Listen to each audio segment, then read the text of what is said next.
Hey guys, what's up, and welcome to another episode of Crew Call. I'm your host, Tyler Groom, the semi-retired freelance pixel manager, because unemployed is just too damn depressing. So, I have a panel here today with my fellow TV, film, corporate, video professionals, and we're going to talk about the industry and where things are going and what people are up to. So, without further ado, let me go ahead and bring in my panel. Hey guys, what's up? How y'all doing today? Heyo. Pretty good. What's up, Tyler? Hey. When you said corporate, why did you look at me? I don't know. You just were the box that my eyes drew to. He forgot the word it felt sell personal. Out. Yeah. Thank you. So thank you guys all for being here today. I really appreciate it. I just kind of want to see, I know I had a show on Friday talking to more of the live event side of people. And I wanted to see from the other side, the more film TV, reality TV, you guys encompass a lot of genres, but see what you guys are up to and how, the landscape is changing and what you guys are doing to adapt with it. So before we start, I want to talk to each one of you and tell me a little bit about yourself, what you do for a living, maybe pre-COVID, because I know things have definitely changed during COVID, but, a short little description of yourself. Some of you have been on here before, some of you haven't, so just go ahead and introduce yourself, and I will start with Mr. Justin McAleece. Yeah, thanks for having me on. My name is Justin McAleece. I have a video production company called Blare Media here in Fresno, California. And I am a filmmaker for a variety of ways and do a lot of DP work and running the company. That's most of it. And I don't know. Things have changed a bunch for about 4 months, and now they're actually similar to what they were, but with a lot more masks, honestly. Thank you, sir. All right, Mr. Anthony Taylor. Hey guys, it's me, Anthony, your old pal Anthony. I am currently creative director at ViacomCBS. Specifically, I work within CBSI, which is the digital space there, in branded programming and influencer marketing. So my job consisted before COVID and after and during COVID of pitching business on the pre-sale side, trying to win the business, and then overseeing the creation of the content on the post-sale side through to distribution. So things before COVID, busy. Things during COVID, very busy because influencers can still make content, thank God. But like Justin said, just like a lot more masks. Also been working with robots. That's been interesting. But yeah, somewhat similar, but I work in my bedroom now. So many jokes to be made, but I'm going to refrain. All right, Mr. Zack Allen. Yeah, hi, my name's Zack Allen. I'm a freelance production sound mixer. I've been doing this for the last 10 or 12 years on a variety of different types of projects, from corporate to reality, TV, movie, sports, news, all the above. I kind of like the variety of stuff. But before that, I was doing post and on some features and things back in 2007 before the writer strikes happened in LA. And a graduate of Fresno State, as you'll see the representation Bulldogs. of this pre-COVID was actually very busy. So having a good year. 2020 was probably one of the better years to start, but crashed pretty fast to become one of the worst years. During COVID, it was pretty much everything just stopped. I'm sure everybody was familiar with that, how that felt. But post-COVID, I don't think it's actually post yet. I think we're still in it. So production carried on, and I've been involved with a couple big guinea pig shoots with some ABC shows that are coming out, and it was a very weird experience that I can maybe go in a little bit later without destroying some NDA stuff. But if you had questions about that, then I can go into detail with that. Cool. Thank you, Zack. Mr. Garett. Heyo. My name is Garett. Also a sound mixer. Also do some sound supervising as well. I just wrapped my first 3-week shoot, which was actually the greenlit series for a pilot that I did right before lockdown. And as some of the guys were saying, I did have a lot going on in March, starting to plan out the whole year. And then lockdown happened. And so a couple months goes by, and the first show I'm back on is the show that got greenlit for the pilot that I did before lockdown. In terms of COVID stuff, it was 50% less social, 10% less fun, and a lot of people wearing masks. And I had a lot of nasal swabs thrown up my nose. And I have another studio shoot next week, in which the same thing will probably happen. And Mr. Kyle Gentz. I'm Kyle Gentz, cinematographer, local area, pretty much Fresno area. Pre-COVID, it was really busy. It was looking to be a really good year this year, and then it all kind of shut down, and kind of what everybody else is saying. It was kind of a weird shock to kind of have everything shut down in 36 hours. I mean, it was like so fast. My phone just exploded. During COVID, I think I had, calendar deleted. During COVID, I think I did one small little post gig for an old client that just emailed me, and they were like, "Hey, you have anything better to do?" I was like, "No." So, I haven't really done a whole lot of post in the last 5 or 6 years. And now that's kind of what everybody's wanting. So I've been doing a little bit of post, trying to get back into shooting. This last month, it feels like things are kind of getting back to normal. And kind of like what everyone else said, more masks, a lot more eye expressions, trying to read people's faces. The irony about the masks on set, I think, is nobody can hear each other talk. It's all muffled, so you're constantly getting closer and closer and closer to them and trying to listen to what they're saying. So it's just kind of funny. I don't know, that's kind of where it's at. I'm hoping that 2021 everything kind of gets back to normal and we're done with this and kind of go back to the way things were, hopefully. But that's probably me being way overly optimistic. So. Well, and you mentioned about just wearing the masks and not being able to see facial expressions. It was one of the things I was really struggling to try and do more, is just be happier and smile more. And now it doesn't even matter. I try and it just doesn't. You're like, "Oh, that's a funny joke," and they're like, "Oh, do you think that was funny?" It's weird. And I know people always. Yeah, it's like people when your wife accuse goes me and of gets being about $5,000 immediately- done on her teeth, and now she has to wear a mask. So. What were you saying, Justin? Yeah. It's just hard when you have a really dry sense of humor, and most people are 1% away from thinking I'm just being a jerk instead of trying to make a joke or whatever. And without seeing my face, you're like, "There's no way. Oh, he's just a jerk." There's no deciding there. So it is what it is. And I know for me, I'm in a little bit of a different space. I know I work with all of you in some form, but that's kind of honestly my side hustle more than anything else. My normal gig's doing more live events. And I literally drove to a show in San Francisco, walked into the ballroom. It was half set up. And they're like, "Yep, we just called the show. Go ahead and go back home." And then it begins this whole process of, okay, well, do you get paid for that? Do you not get paid for that? A lot of, at least as a freelancer in my arena, there's not a lot of contracts. It's, you're booked for these days, you work these days, you get paid for these days. I don't really deal with deal memos or things like that. So it's all kind of up in the air. And I think that's probably going to change moving forward.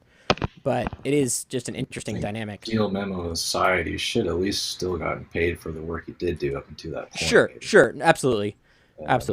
And then right after that show, because I was supposed to fly straight from that show to Vegas for another show.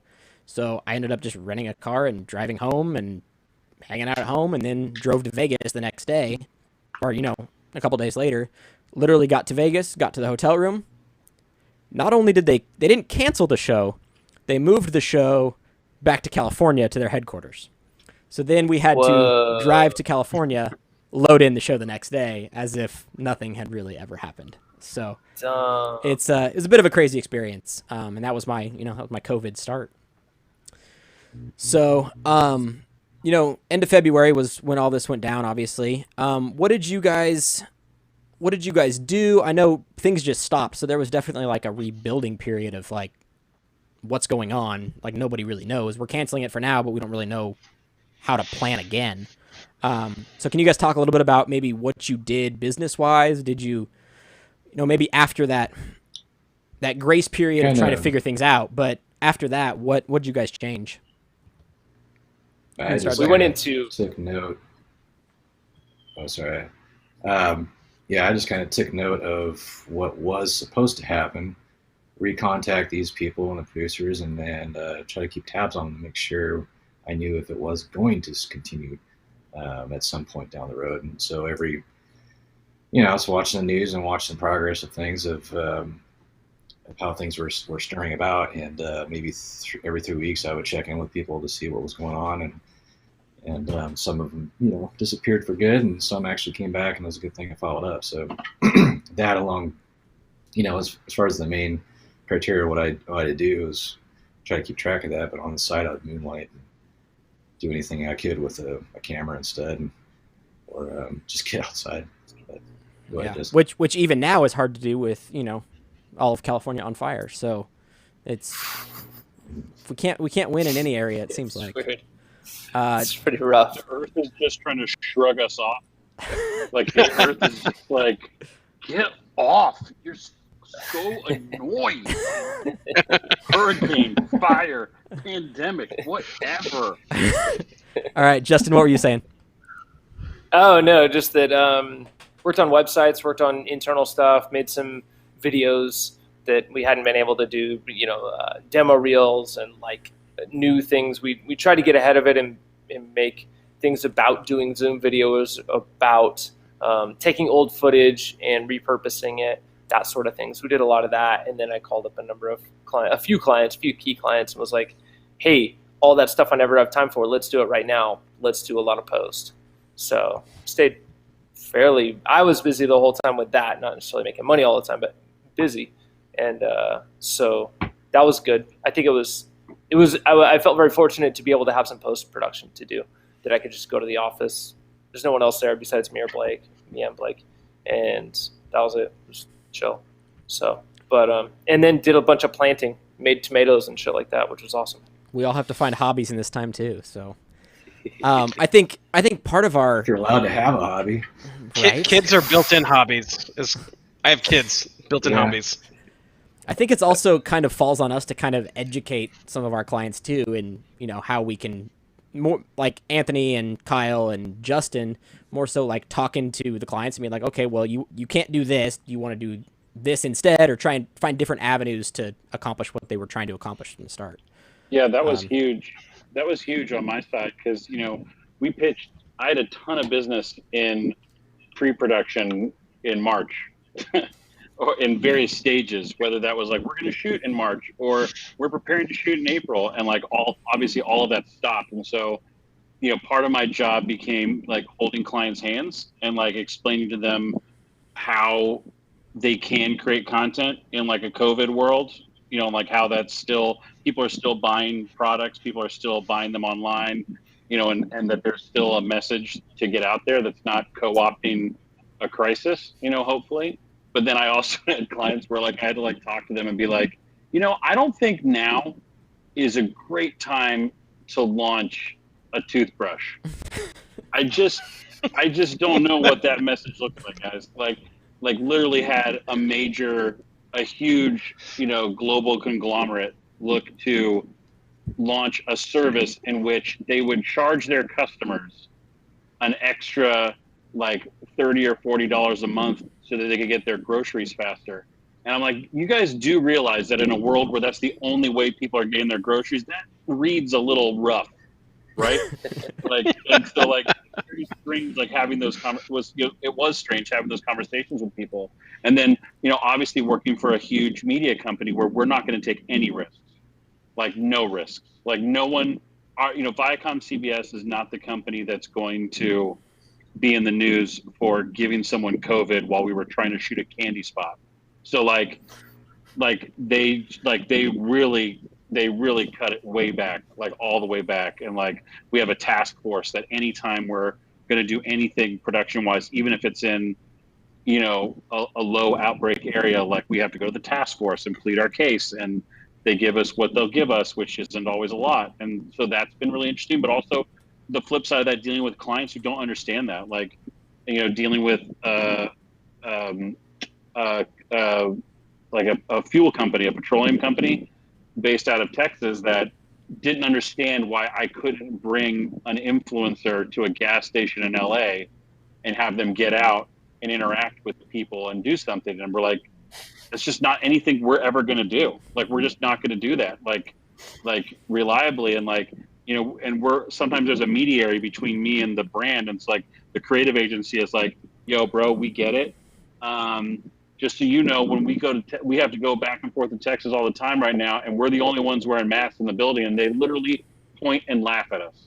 So like, like there's all this swirling, like, people, having different perspectives on like what's going on, and like a lot of times I have to be the one that's like, telling even our sales team, like, hey guys, I know you're mad, I know you're looking at like $1 million sale that's just going to dry up on you, but we're just never going to kill someone for a gas commercial. Like, we're just never going to accident. That's just not our vibe. And so, like, sorry, but it is what it is. But like, it has been a lot of that. Like, how do we talk to clients? How do we find new ways to do things? How do we get through to them that like, we can still put your media into play in a really powerful and compelling way, but the production style is just going to have to be different. It's just going to have to look and feel a little bit different. And some clients are okay with it, and some just still don't get it, like, at all. Well, and one of the interesting things, one of the other guests I was talking to a while back was saying that networks aren't, networks specifically, and I know you all are in different arenas, but like, networks aren't looking for COVID content. They're not looking to try to make a show based around what we're in, because, people don't want to watch TV to relive what we're in. They want to watch TV to get away from things. So I thought that was a really interesting perspective. Zach? Hopefully. Well, I mean, you and I worked on a show that was a COVID story. Sure. I forget what network that was for. I mean, it was a cable network, but that was a doc in the process of something we're waiting to see still. But sure. But I mean, as far as like, now. Yeah, I mean, Freeform has a show. Freeform has this show right now that's, I can't remember the name of it, but like, it's using actors that actually are married and live together. So like Leslie Odom Jr. and his wife, who's also a fantastic actress. Like, it's like love in the time of Corona, I think, or something like that. And like, they're telling these love stories, and they're shooting it themselves, like in their house, and they're actually like trying to tell narrative stories as opposed to like this, like another version of a Zoom call. So I think you're right in that people don't want. I mean, this is the talk show, so it's different. What I'm saying is, like, people don't want a creative Zoom call show, like, because that's life for people. And like, even when you see it done reasonably well, like with the Parks and Rec reunion thing that made everyone feel warm and fuzzy, it still wasn't great. Like, the content was good, but we all knew what was happening here. Like, it was just like a bunch of actors, like, let's just make people feel good for an hour. Like, it was, there's still so much like narrative, imprecision in that, but like, we're starting to see people, I think, come out of it, because we're realizing we've now passed through the axis of, is this going to end? And now it's been a part of our life for so long that even when it does end, it's a part of us. Like, it's a part of our DNA now. It's a part of our cultural DNA that now creators are feeling comfortable enough to take it on and find ways around it, rather than just like reference it. Like, what we didn't want was a bunch of people like, oh man, pandemic, shitty, right? Like, that was all the content was ever going to be. Like, and now you're seeing people trying to find a way to like show how you can thrive creatively in the midst of it. But well, and the other thing I think too is, we're not running out of content, but we are definitely, I feel like, nearing the end of content that was created pre-COVID. I know I was watching a show yesterday, Dodgeball Thunderdome, with David Dobrik. and a buddy of mine was one of the EPs on it, and I noticed at the end. Well, I noticed watching it, like a bunch of the camera guys had masks on. I'm like, did they really shoot this like during COVID? And at the end of the show, you look at the credits: COVID compliance officer, COVID there was something else, like a COVID medic and a COVID compliance officer and something else or something. So I was like, Yeah, okay. that's a new industry position. I think that's self-created itself. Yeah. And just repurpose your set medic as your yeah. COVID compliance officer and call it good. Yeah. You know who's crushing, Or, that class. production? You know who's crushing COVID production is cooking shows. Like all those Food Network shows, they're all being shot still. And like, this sounds really stupid, so just bear with me. I swear to God it was random, but I randomly was watching The Pioneer Woman. And she's a big deal. Like in the food world, she's like a really big deal. Like, I'll take your word for it. She literally, yeah, I mean, like she's just, it's especially like we've tried to get her for like influencer stuff, and she's like one of those like $1 million, like I don't get out of bed for less than that kind of people, because she's got her whole own brand to her. But like she's always shot at her house because she's got this big old house like out in the country, and she literally has like, yeah, she's got her 2 sons and like one other, like her assistant that shoot it. And if you watch the show on the Food Network, like the new episodes, it's really fascinating because they've kind of leaned into it.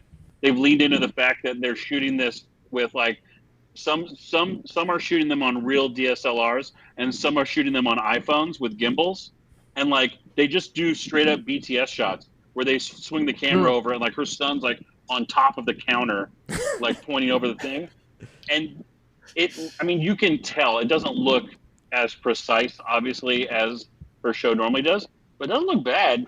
Like, and I do feel like in this COVID nightmare we're in, we're more accepting of those things because at least it feels like it was made now, and you're not trying to sell me some prepackaged crap from, 9 months ago. Right. Like people are welcoming that kind of stuff. It really goes back to the idea of just getting it done and doing what you got to do to get it done. Yeah. Kyle, talk a little bit about end of February and your transition into the COVID world. The end of February? Oh, God, it was so long ago. I don't know, the transition of my COVID world. I mean, basically, I'm a cinematographer, and that's like what I do mostly. And I mean, that shut completely down. I had booked work all the way up till I think like a week ago. So yeah, like I was looking at probably stuff in September in mid-March to book, and I mean I'm like week by week right now, like, which is just bizarre. I mean, things were coming in hot and heavy, and I was like scheduling, and now it's just like, I don't know, what am I doing next week? I don't know, maybe someone will call me, and that's kind of what it's been. So, but it's been busy enough. Yeah, right. I mean, yeah, it's been busy enough to stay alive. I bought bicycles for my kids, new bikes, and we've been doing lots of bike riding.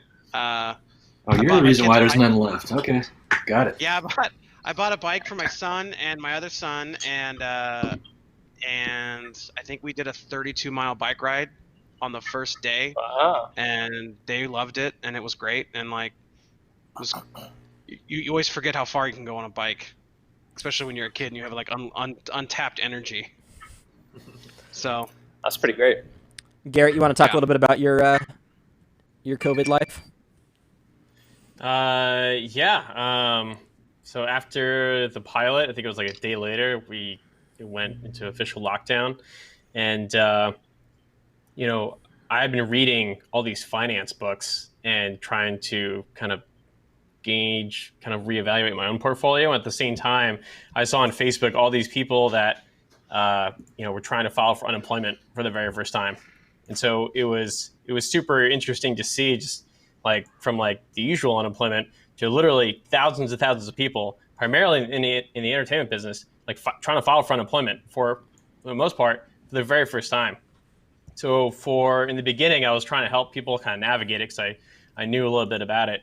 And so that was a lot of my time in the beginning. And then enough people basically figured out to like teach other people. And so, and then I started, I was like, I need to like keep my practice going here. So for Travelier, my 3D audio app, I started taking trips out to the desert, like in the middle of nowhere, to just places where, because all the parks were shut down too, so there's no one at these parks. And I would like drive up as close as I could get without like drawing attention to myself, and just record like nature or the wind or like whatever else was out there. It was pretty cool. And then yeah, it was just kind of a lot of that again. And then taught myself options trading, which is a completely different world, but at the same time, pretty fun. So just trying to scary. Yeah, it is. It can be very scary. If you guys want to contact me afterwards, we can talk about it, but I want to take away from what this is supposed to be about. I can lose plenty of money in normal pharmaceutical stocks. I don't need to put option calls on them. If I had money to actually I got spend. books for you too, if you want. Read a lot of books. That's what I really like. I started walking a lot. Like I would take walks and I had a little Bluetooth, and I would just breeze through like several books a week. And that was pretty cool. That was pretty awesome. Talk a little bit about current times. I know. Have you tell me a little bit about how COVID is looking like on sets and what you're having to do? You know, you are one of the people who probably interacts most with, most closely with a lot of other people in terms of miking people or that kind of situation. But how does that look like now? What can we do to protect ourselves and protect other people and all that? Yeah, super interesting. In that downtime as well, a bunch of guys from Local 695 got together online through this group called Basecamp, and we're basically putting together a white paper for the COVID precautions that to submit to General IATSE, because every individual union was doing it, and then IATSE eventually put it out. I didn't really contribute that much, but I did get a lot of interesting stuff from there. And I guess one of the biggest things is like sanitization, because we have like one mic that's like reused like over and over like so many times. So like on my last show, it was a small studio show, and at the like at the beginning of the day, fix the mic up, we put on someone, take an alcohol swab, alcohol the whole transmitter, antenna, lav down, and then put it into a plastic bag. And then when I was ready to mic up the talent, I would have them stand right in front of me. They would usually wear a mask. I'd have a mask on within like 6 feet or so. And I'd say, due to COVID, you're going to, if you don't mind, you're going to mic yourself. And I would just give them the plastic bag. They would open it up and then take the mic out. And then I would just walk them through it.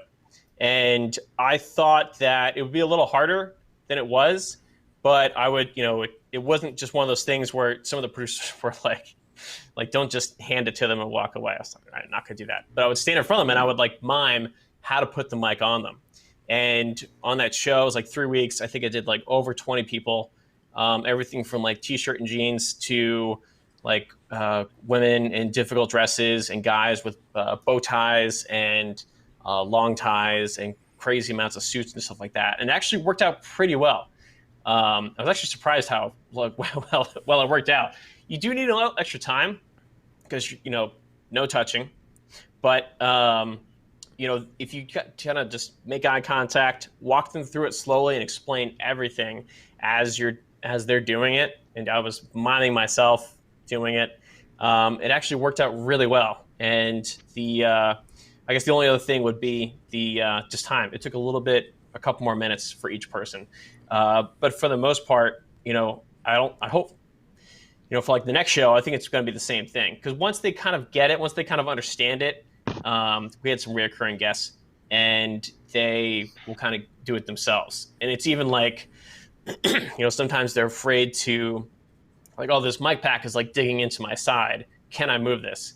And it's the obvious question. It's like, yes. The answer is yes, of course you can. But sometimes they're afraid of that. They're afraid of like, what is this? I don't understand what this is. It's got buttons and lights on it. Am I allowed to touch this? But now they're more comfortable with just kind of moving it around. They know not to touch the mic, of course. They're given that warning.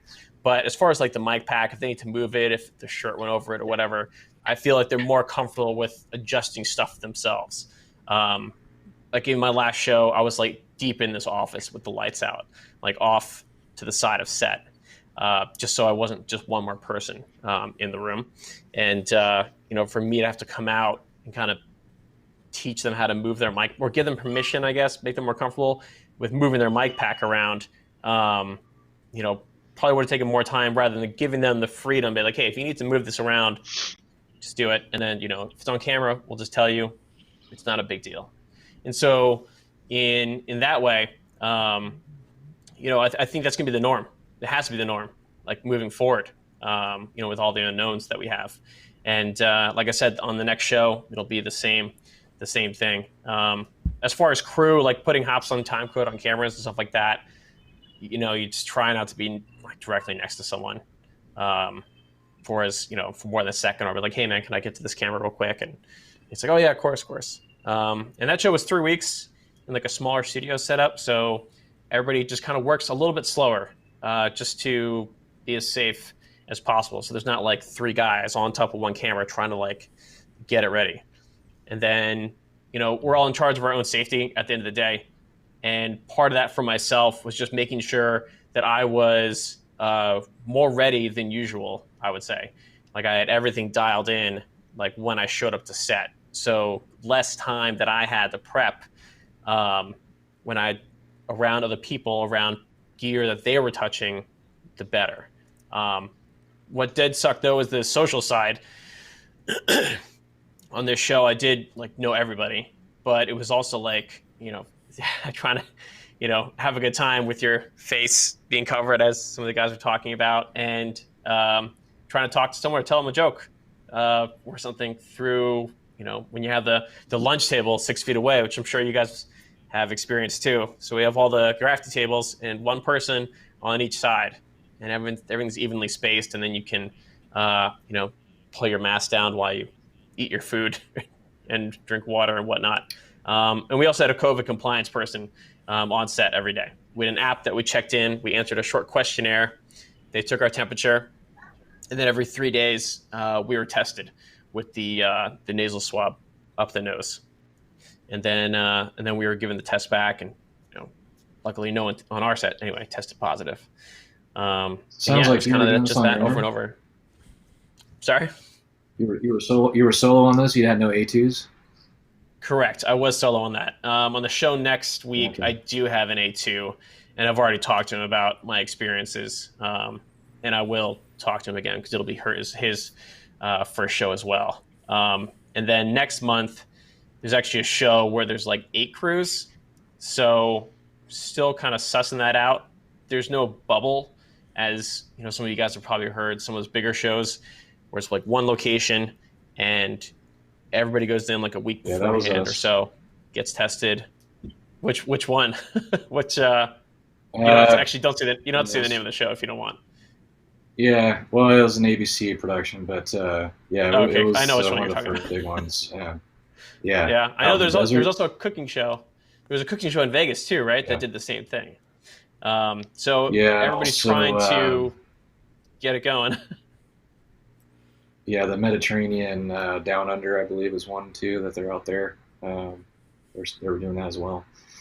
Also, the guys shooting the NHL Road to Stanley Cup, they're actually on a 63-day job in the bubble up there in Edmonton, shooting that still as well. But the show that I just got done with was the bubble setup. So we go in there a couple days ahead of time, quarantine in a random hotel. When you're around by yourself, you get tested. You wait for the results. They give you the all clear by telling you can now go to set. Go straight there. We show up, and we lived on set for 3 weeks straight. Could not go home. But we had a big crew of almost 200, and then a cast. So when it comes to making, we had 3 A2s and about 7 or 8 A1s on there, running around with about 12 to 13 different camera crews, all divided up. But when it came to the miking situation, it was a little more simplified. They mic'd them traditionally as you normally would, but everybody had a mic pack with their own mic, and it was dedicated to that cast member. So pretty simple in that regard. You'd probably do that anyways without the COVID thing, anyways. But so things are easy to stay sanitized and allocated per person that way for safety. But I won't lie. To begin with, everybody knows that they were tested multiple times during this. We can't go anywhere. No one could come in. It was a super bubbled off thing. The masks start dropping after a while. We're outside in 107 degrees. After a while, and you're just busting your ass out there in the heat. You're pretty much that to any kind of mask situation. You got to breathe. And especially in the bubble too. There was no problems at all. Still haven't heard any issues. And we had a catering set up, and people ate it. We had 5-6 people per table, and we're all well within 6 feet. And you're not going to eat with your mask on, so that's that. And then we had showers set up and bathrooms, and we had to live in a trailer, a multi-bunk trailer, which is usually set up and used for things like the fire crews. They're using them right now, actually. And we had about 5-6 people per trailer in these bunk beds sleeping in those. Wow, so this is vastly different than like a hotel setup. Oh yeah. This is its own self-contained production type thing, and that was the guinea pig set up to see how it went before they go in and start doing something like Bachelor, which some of that cast was out on our sheet as well. Kyle, you want to talk about production life for you and what things are doing differently? Yeah. Big thing that I've noticed is just you can't shoot as much in a day. Everything's just slower. Everyone's taking a little more time. Especially like I shot a political ad a week ago, 2 weeks ago, for the entire week, and they were pushing to go and get as much content as they could. But at the same time, the nice thing is like when you'd push back and like, you can only go, like, you gave me all these rules that I got to follow for COVID, which I'm doing. So I got to do these things first. And so that ended up being kind of a weird, the first day was a little weird because I think they had the mindset of like, oh, we can shoot as much as we normally do and it's fine. And you just couldn't. They were wanting us to sanitize constantly, everyone's, 6 feet apart on a regular basis, like just getting to camera takes a second to walk around and get to camera, do something, walk away so the AC can walk back up. Like it just takes more time. Yeah, if they're not allocating. Yeah, if they're not allocating more time for you, then it's just going to be a shit show. Yeah, the first day there wasn't, and I had a conversation with the producer, and I was like, look, like I want like, and it was a political thing, so we were working with a congressman, and then another thing was he's not a congressman, he's running for Congress, and it was very important to them that they had a COVID compliance, set, because all it takes is one picture that you post on the internet and everything explodes, you know what I mean? So, and like, because the other side takes it and runs with it and, things like that. So, obviously. We were the other side. Yeah. Kyle, right. My set was the other side. Yeah. Well, that was only, and it was not quite the same. I did. Yeah, I know, but one of the one that, yes, I'm familiar with both of the ones you did, and at least one of the ones I did was the other side of the one you did, and yeah, that's funny. I think it was a different story. Let's just put it that way. Also, they talked a lot of trash about one of the ones that you were on, which was really funny because I'd never heard like political stuff be quite that open, but they're like, yeah, that guy's awful. Just went with it. So I don't know if that was how yours was or not. My guy dethroned your guy like 2 years ago or whatever. Like, yeah, right? Totally. Yeah, that's kind of funny. Yeah, it was funny. So Anthony, we're going to talk to you now. Did you say dethroned? Was that wrestling? Were they WWE? Yeah, it was actually UFC moves. It's congressman. Well, do you know that's how that Dirty works? pool. So Anthony, tell me about your sets. Parliament. Yeah, my sets are sick, bro. Yeah, I mean, I would love to not publicly talk about 3 really fantastically awful experiences I've had, but I mean, I've done stuff that really runs the gamut, right? Like we are lucky in that if we're working with content creators, they can kind of like create their own content, which has been really good. So we have punted some of our campaigns where we were going to get a more traditional actor, celebrity type person to be in it, to like use a, a content creators, like, so that the quality of the content is kind of like what the client was hoping for. But also what I'm hearing too are things like, oh, we have to capture all this content in a day, and like we can't do the same as we used to. Like that's really on people like my job to make sure that we're not, that we realize that, and we're not making you guys capture the same amount of content in a day. I mean, like that's scheduling. Yeah, well, and it's writing. It's like writing a different spot. Like I directed a spot. I directed 9 families over 3 days with 14 kids for a Walmart campaign that's going to launch like in the next couple of weeks. We sent them Pelican cases with iPhones, tripods, 2 ring lights, some diffusion cloth, a ton of gaff tape, and we had a DP who literally would show up on the Zoom, and a lot of these guys were like family influencer, like kid influence, like or parents of kid influencers. So they're not dumb. They kind of know what's up, like at least a little bit. And so we had a DP basically get on with them and help them set up their lighting plot and do all the stuff. And I gotta say, the stuff turned out great. Like they're gonna run this on linear. They're gonna run it in store, like in all their Walmarts. The stuff turned out pretty good. But the reason it turned out good is because we knew what we were getting into, and so we didn't require any. We didn't capture any audio, so we knew that was going to be a huge barrier, right? Like we're going to be shooting in lots of just different put us all out of rooms. work. Thanks. Well, but we captured VO. We did do some VO sessions, and we did have an audio, a sound engineer with us to help with that part of it. But we just captured it separate from the video part of it, so that we could actually get them in a nice room, get the audio locked off and get our voiceover bites that we needed. But we have to be creating on our side, on the pre side, to like make sure that we're setting production up right, like to be able to actually execute in the given time frames and kind of be cognizant of like what that's about.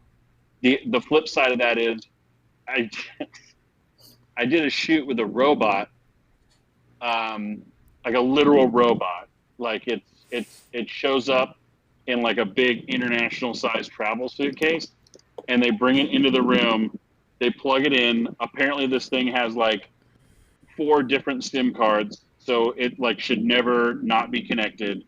You pop the top on it, and it has an arm with a camera on it. I think in this case it was some black magic nonsense.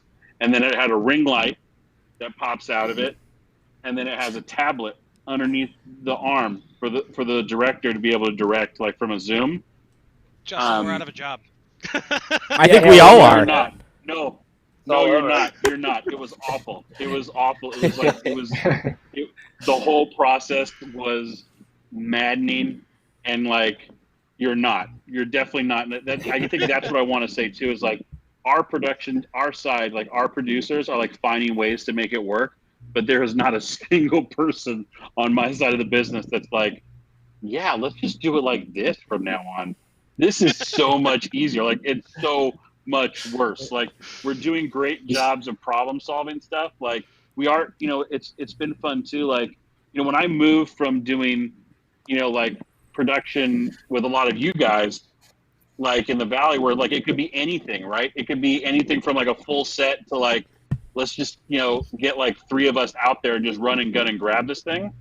We're now kind of reverting back in some ways to doing a little bit more of that. Like when we have to, like we did a shoot with someone where we could only send one guy. One guy is going to be able to shoot it. So he was really a one-man band. And like, he literally showed up with the props and the wardrobe and everything. And he kind of like one-man banded it. And like the people I was on, like the people in the Zoom call, the people I work with were like, how does anyone get anything done like this? I'm like, dude, people get shit done like this all the time. It's you needy bastards You just don't who see it. have made it.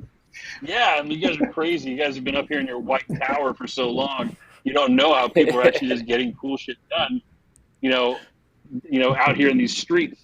But I say all that to say, like, yeah, we're making it work. Like, we're finding ways to be creative, but everyone is like, we don't want to do this forever. The one thing I will say is that it's been interesting from my side as a creative director is, and I was telling someone this, I'm like, I don't think I'm going to have to travel as much. Like, I'm actually pretty effective over Zoom. Like, I'm pretty effective at being able to be there and give the notes that I need to give, which aren't as extensive as a director, obviously, and like just kind of be present. I'm much more capable than I thought I'd be, like from a remote capacity, but we're all itching to get back. I mean, no one wants to do this forever. No one's into it. The robot was like a nightmare. Like, it was like the stupidest thing maybe I've ever been a part of. Like, I was like, it was just a pure insanity. They dropped. It's good to know that AI is not robot caught. off. Oh God, no! Cyberdyne is not real. We're fine. They dropped the suitcase off at the talent's house, this influencer's house. It's a kid influencer, but her family was going to help, and no one was home. So the courier dropped off $30,000 in camera equipment to this front porch, and like literally, I was on a Zoom call with a bunch of people between LA and New York, because this was in like Yorba Linda, and people were saying things like, "Okay, I'm on Google Maps. I can't see it." I'm like, "Okay, guys, listen, we might just have to write this one off. I don't know what to tell you." Like, we had a guy literally drive by the house and he looked at it.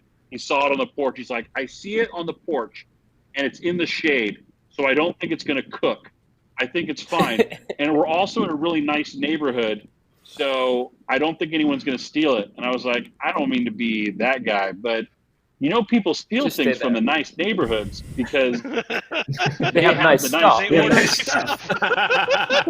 If you look at burglaries, there's not a lot of burgling in the crappy hoods because there's nothing to burgle. No. But And Kyle, I know you got to jump off. Thank you for staying with us, man. I appreciate it. Hey, guys. We will talk to you soon. See you, Kyle. Later, Our guys. grip video. Come soon. One of the things I wanted to talk about too, Anthony, is this has been kind of an interesting time for me, not being in your guys' world nearly as much. I feel like I've kind of been able to leverage some of my skills from my live event world into this world, doing more of like the Zoom call type stuff and, remote directing and remote producing and all that kind of stuff. Like, there needs to be somebody kind of on set to do some of that. So that's kind of been an avenue for me that I've kind of tapped into a little bit. And maybe more going forward. I don't know. So it's just been interesting. We've done more live stuff, which has been cool, interesting how it's gone down, and built a lot more gear around that, and that's been fun.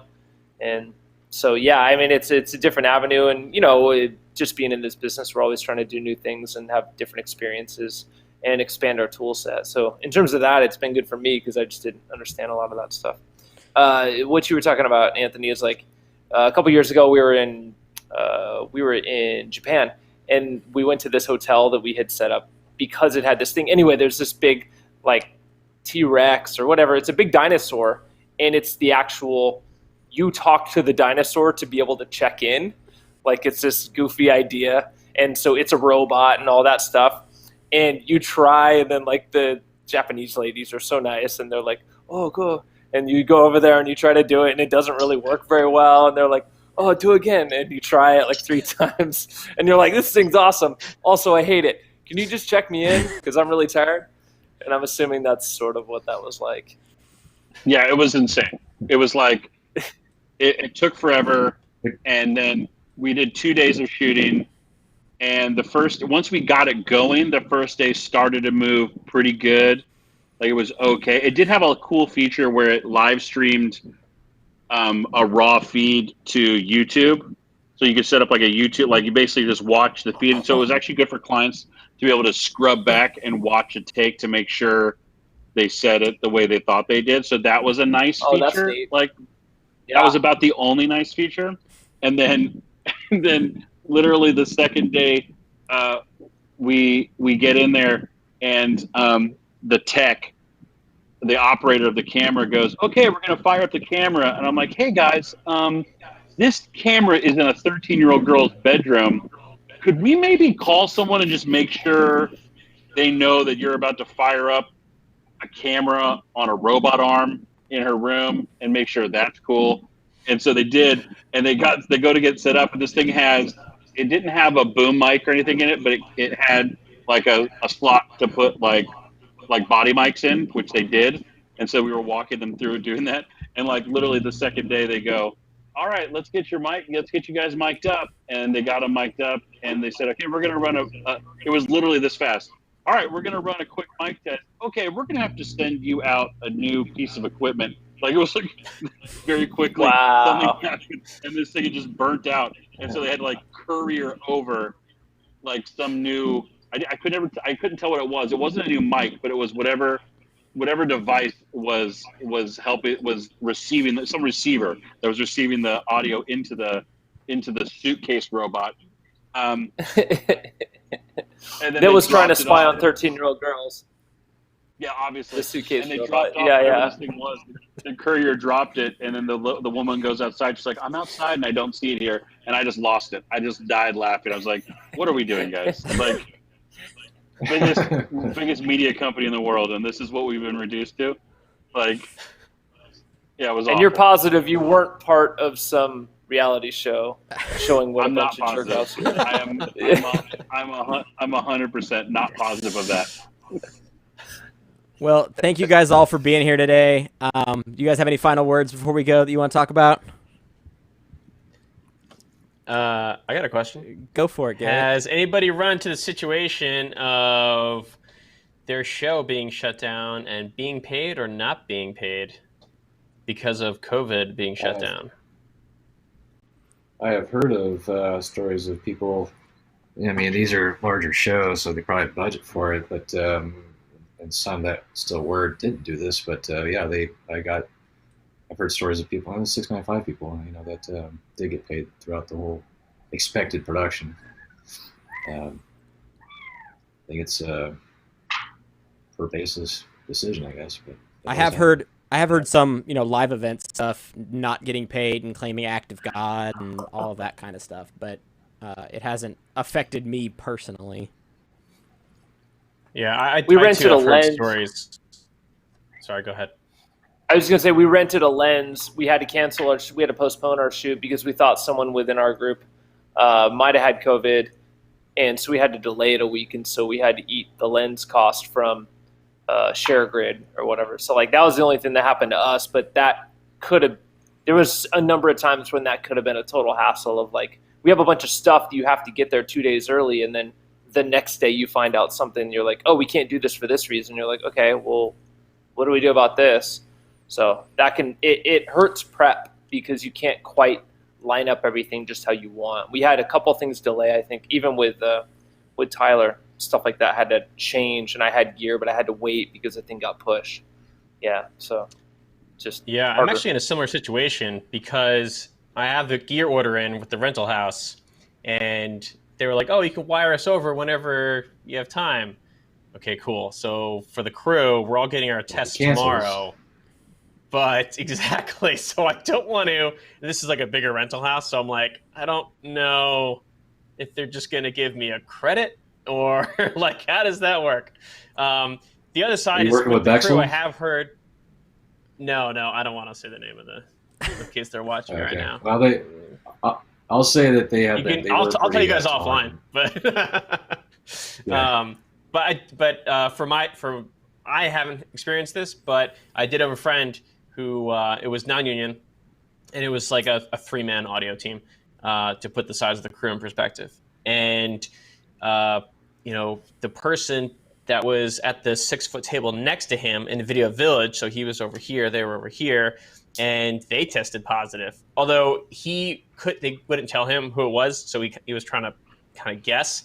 But because the person sitting next to him within that 6-foot space tested positive, they sent everyone around that person home, including him. And so his A2 moved up, and he was at home for a couple days, and they did pay him for the entire neat. time. Yeah. So I'm sure that the size of the productions and non-union, union, I think that's all going to come into play. And I just wonder if that's going to be like one of those things where, when you choose a job, do you choose it based on their COVID policy? Give me some of that. Yeah, it's definitely interesting, and you guys probably deal a lot more with deal memos and things like that. But I mean, for the guys like me that don't really have, I'm on payroll with a lot of people, so I do that, and they take care of me, and I stop working for them if they don't. So that's just kind of how it rolls. But it's definitely a weird dynamic, and I think there is a lot more leniency on both sides. There are people that are dying to go work. There are people that are skeptical of working. Then there's people that won't work at all. Mm-hmm. And that's where it's at right now. Yeah, so that's a good point too. I didn't think I was going to work till like September, and then I've been working for like over a month. So, yeah. But I guess it was one of those things too, where you're responsible for your own health and safety. So when I got that call, I put it to the line producer. I was like, things are going to take a little extra time, and I've got my procedures, and I outlined them for her to make her feel more comfortable. And it was mostly what the white paper said for 695 that I actually, and I was, I am personally going to be as safe as possible. And, I think kind of putting that out there ahead of time before you're even hired is a big thing with, going forward. So they know what to expect out of you. If you take that 30 minutes more to do something, then it should be expected, and they know why. And I think that's completely reasonable. That's a leadership position that you need to do, to notify your possible employees of what to expect. That should always be done. Production should be doing that to you as well, which I'm sure they do. But like you said, each individual needs to take care of their own health. It's their final decision, not production's. Okay? They will, if you don't like how they have things set up, you don't have to take the job. It's your decision. It has nothing to do with them. And that's it. If you like it, go for it. But you're the final decision. Agreed. It'll still get made.